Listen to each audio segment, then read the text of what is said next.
Amigos televidentes, nuestro siguiente invitado es el doctor Juan Cristóbal Lloreda, asambleísta de la Revolución Ciudadana, con quien dialogaremos en los siguientes minutos. Bienvenido, asambleísta, gracias por estar con nosotros. ¿Es una coincidencia que a estas alturas los temas judiciales de alguna manera apunten hacia el expresidente Correa? Le hablo de dos que son los más mediáticos. Caso Balda, caso 30S. Bienvenido, buenos días. Gracias, muy buenos días. Bueno, en realidad son algunos los casos que se ventilan en el ámbito judicial. Está el caso Gabela, está el caso 30S, que ahora nuevamente asoma. Ahora resulta que las víctimas van a terminar siendo victimarios. Todos vimos a través de Telegram, a través de los diferentes medios de comunicación, qué es lo que sucedió el 30S. Todavía deben estar los disparos en aquel vehículo que eran dirigidos hacia el expresidente Rafael Correa. Entonces resulta una locura, por decirlo menos, pensar que Rafael Correa dio la orden para que lo rescaten y al mismo tiempo para que asesinen a quienes los están rescatando. Entonces, esos son los instrumentos que utiliza... Eso es lo que se está investigando, ¿no? Esos son los instrumentos que utiliza la justicia para poder llevar adelante una persecución cuando vemos que las autoridades que se encuentran actualmente son autoridades puestas a dedo. Por ejemplo, el fiscal general del Estado no ha sido posesionado por la Asamblea Nacional, que es uno de los requisitos que establece la propia Constitución y las leyes de la República. Pero eso no dice la ley, eso no dice la Constitución. Entonces, primero que hay un fiscal que no es el fiscal subrogante, es un fiscal encargado, puesto por quién, por un consejo transitorio, también puesto a dedo. ¿Para qué?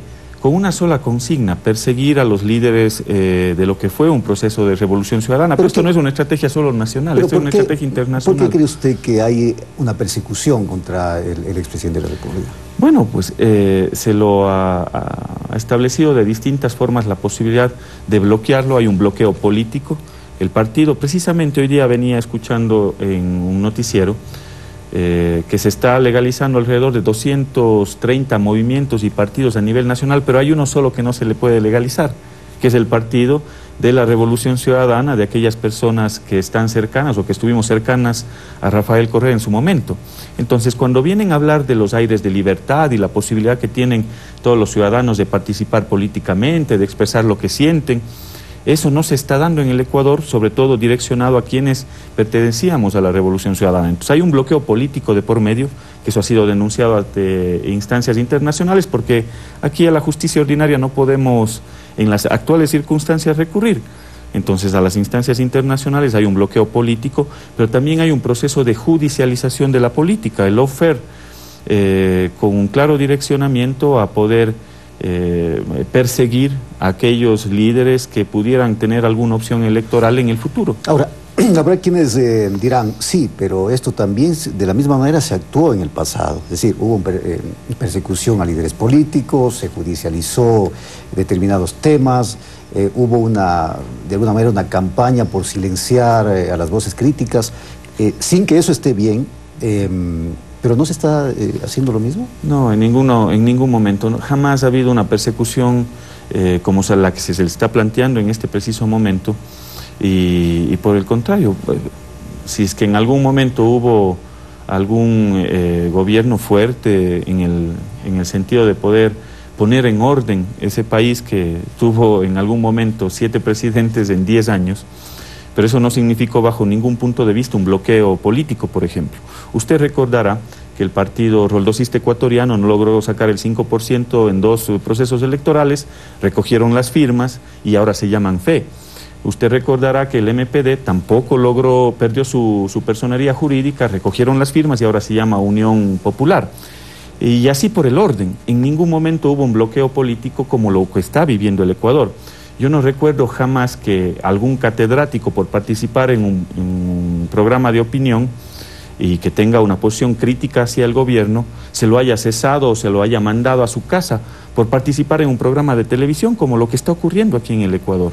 Entonces, por un lado se habla de esos famosos aires de libertad, pero al mismo tiempo se está utilizando todo el aparataje del Estado para poder perseguir a esos líderes. Ahora, a propósito del aparataje del Estado y de los medios de comunicación, el día de mañana entiendo yo que se inicia el debate a las reformas de la ley de comunicación con temas diríamos, polémicos, como por ejemplo el linchamiento mediático, el tema de la Supercon y quién va a asumir ese papel, el papel de los denominados medios públicos.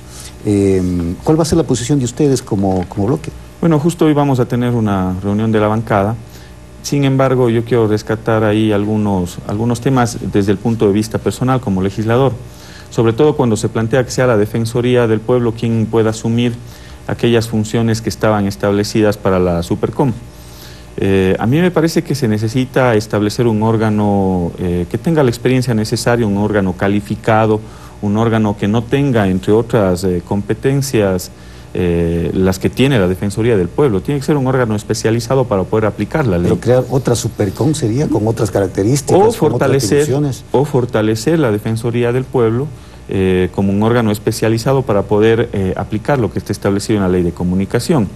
Pero para eso se necesita recursos, para eso se necesita infraestructura, para eso se necesita personal calificado dentro de esa área. No se olvide las competencias diversas que tiene la Defensoría del Pueblo, sobre todo a nivel de derechos, la garantía de los derechos que están establecidos en la Constitución y en las diferentes leyes. Yo no creo que tal como está la Defensoría del Pueblo en este preciso momento tenga la capacidad ni física ni tampoco es un órgano especializado como para poder hacerse cargo de este tema. Ahora, otro tema, yo decía, por ejemplo, el vinculado al linchamiento mediático. ¿Qué es lo que se tiene que hacer con esta?